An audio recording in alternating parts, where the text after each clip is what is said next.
Still burning. So this is a piece of birch bark. If it has some moisture,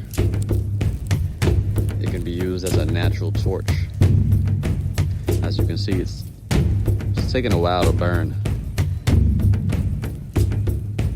Burns real slow, but it definitely helps with the mosquitoes.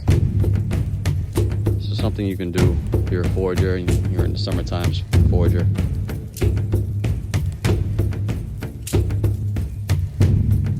Definitely helps out a lot.